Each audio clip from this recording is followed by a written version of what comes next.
What the hell is this? What is this thing?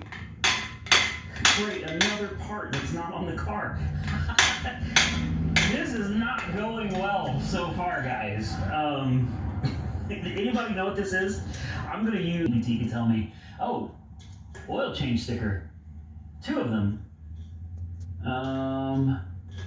Date 2013, 120,665 miles, and then again a Walmart sticker, February of 2016 at 123,000 miles. Oh my goodness.